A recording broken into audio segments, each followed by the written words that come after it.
Assalamualaikum warahmatullahi wabarakatuh. Syekh Maulana Ishaq adalah seorang ulama anggota Wali Songo periode pertama yang dikirim Sultan Turki Utsmani ke Nusantara. Nah, berikut ini cara Syekh Maulana Ishaq mengislamkan Raja Blambangan. Saksikan setelah yang satu ini. Namun sebelum itu, klik subscribe dan gambar lonceng untuk mengetahui video-video menarik berikutnya. Like dan share ke semua media sosial yang kalian punya.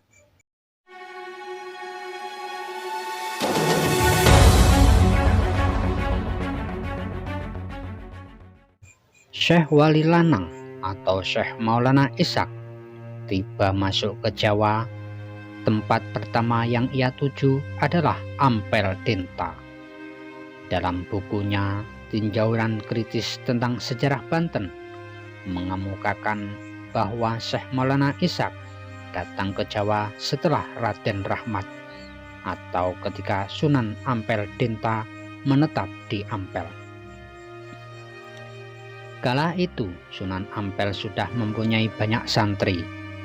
Dalam teks Hikayat Hasanuddin yang dijadikan sumber data penelitian juga menyebut bahwa Wali Lanang merupakan seorang keramat yang datang setelah Sunan Ampel menetap di Ampel.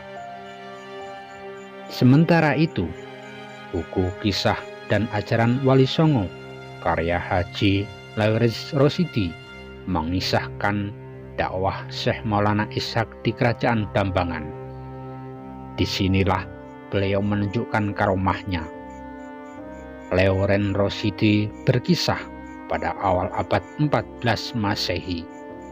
Kerajaan Blambangan diperintah oleh Prabu Menak Sembuyu, salah seorang keturunan Prabu Hayam Wuruk dari Kerajaan Majapahit. Raja dan rakyatnya memeluk agama Hindu dan ada sebagian yang memeluk agama Buddha. Buku Kisah dan Ajaran Wali Songo karya Haji Lawres Rosidi mengisahkan pada suatu hari Prabu Menak Sembuyu gelisah. Demikian pula permaisurinya. Pasalnya putri mereka satu-satunya telah jatuh sakit selama beberapa bulan. Sudah diusahakan mendatangkan tabib dan dukun untuk mengobati, tapi sang putri belum sembuh juga.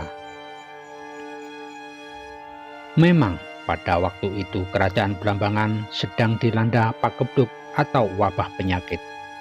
Banyak sudah korban berjatuhan. Menurut gambaran babat tanah Jawa, esok sakit, sorenya mati.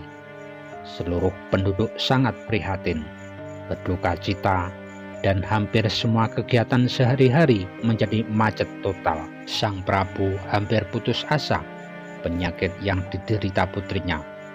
Dewi Sekar Dadu hanya terbaring di kamarnya. Makin hari tubuhnya makin susut, tinggal kulit pembalut tulang. Tanda putri itu masih hidup hanyalah adanya nafas lemah yang masih keluar masuk dari hidungnya. Sepasang matanya tetap terpejam dan wajahnya pucat pasi, hampir seperti mayat. "Kanda Prabu," ujar pemaisuri, "apakah Kanda tega membiarkan anak kita satu-satunya ini terus dalam keadaan begini?" "Apa maksudmu, Dinda?" sahut Prabu Menak Sembuyu. "Bukankah aku sudah berusaha mendatangkan semua ahli pengobatan di negeri ini? Bahkan belum lama berselang telah mendatangkan tabib terkenal dari Pulau Dewata. Kurangkah usahaku itu?" Bukan begitu maksudku, Kanda." "Lalu apa maumu?" "Buatlah sayembara," kata permaisuri. "Siapa yang dapat menyembuhkan putri kita akan kita beri hadiah. Kalau perlu kita ambil sebagai menantu." Prabu Menak Sembuyu terdiam beberapa saat. Pada akhirnya dia setuju atas saran istrinya. Segera dia perintahkan Mahapatih Kerajaan Blambangan, yaitu Patih Bayul Sengara, untuk mengumumkan bahwa siapa yang dapat menyembuhkan penyakit putri Dewi Sekardadu akan dijodohkan dengan putrinya itu. Dan siapa dapat mengusir wabah penyakit dari Blambangan, maka akan diberi separuh dari wilayah kerajaan Blambangan. Sayembara disebar di hampir sepelosok negeri, sehari, 2 hari, seminggu, bahkan berbulan-bulan kemudian tak ada seorang pun yang menyatakan kesanggupannya untuk mengikuti sayembara itu. Permaisuri makin sedih hatinya. Prabu Menak Semboyo berusaha menghibur istrinya dengan menugaskan Patih Bayul Sengara untuk mencari bertapa sakti guna mengobati penyakit putrinya. Diiringi beberapa prajurit pilihan, Patih Bayul Sengara berangkat melaksanakan tugasnya. Para petapa biasanya tinggal di puncak atau di lereng-lereng gunung. Maka kesanalah Patih Bayul Sengara mengajak pengikutnya mencari orang-orang sakti. Berhari-hari mereka menempuh perjalanan, masuk hutan, keluar hutan, naik dan turun gunung. Pada suatu ketika mereka bertemu dengan seorang resi bernama Kandabaya. Untuk membuktikan bahwa resi Kandabaya itu memang sakti, maka sengaja sang patih memerintahkan para prajuritnya menyerang dan mengeroyok sang resi dengan senjata terhunus. 10 orang maju serentak menyerang sang resi yang sedang duduk terpekur dalam semedi. Resi itu seperti tak menghiraukan adanya bahaya yang mengancam dirinya. Sepasang matanya masih terpejam. Tapi begitu 10 orang itu mendekat ke arahnya, dalam jarak 2 langkah, tubuh mereka tiba-tiba terpental sejauh 10 tombak. Tubuh mereka terjerembab ke tanah. Senjata mereka terlepas dari tangan dan mereka meringkis kesakitan tanpa dapat bergerak untuk bangun lagi. Patih Bayul Sengara kaget mengetahui hal itu. Tapi dia masih penasaran. Diam-diam dia mencabut kerisnya. Sang resi masih duduk bersila. Sepasang matanya masih terpejam, seperti tak terusik oleh perilaku Patih Bayul Sengara dan anak buahnya. Tiba-tiba Patih Bayul Sengara melempar kerisnya tepat ke arah jantung sang resi. Bukan sekedar melempar biasa, melainkan lemparan seorang Mahapatih Kerajaan Blambangan yang tentu juga memiliki kesaktian tinggi. Dan memang lemparan keris itu disertai pengerahan tenaga dalam tingkat tinggi. Ujung keris itu meleset ke arah sang resi, hampir saja menyentuh dada sang resi. Namun tiba-tiba keris itu membalik, meleset ke arah Patih Bayul Sengara.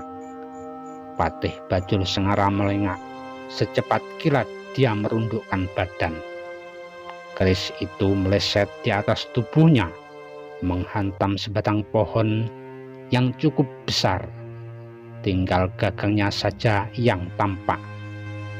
Patih Bayul Sengara hampir tak berkedip menyaksikan gagang kerisnya itu.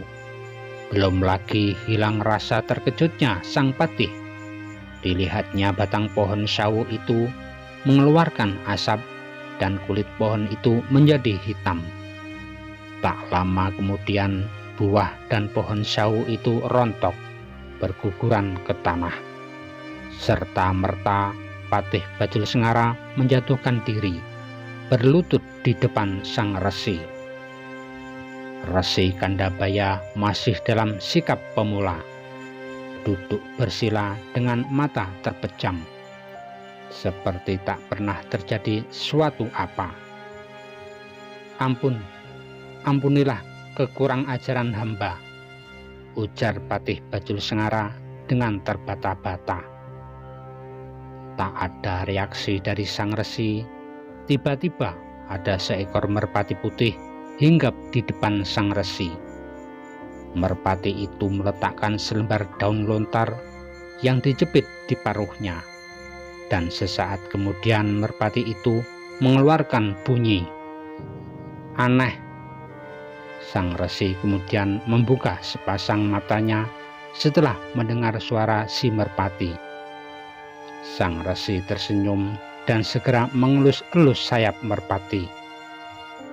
"Terima kasih, Petak," ujar sang resi. "Sekarang kau boleh bermain-main atau beristirahat sesukamu." Merpati itu mengangguk-anggukkan kepala, seolah mengerti apa yang diucapkan sang resi. Kemudian dia mengepakkan sayapnya, terbang ke sebuah pohon kenari tak jauh dari padepokan Resi Gandabaya.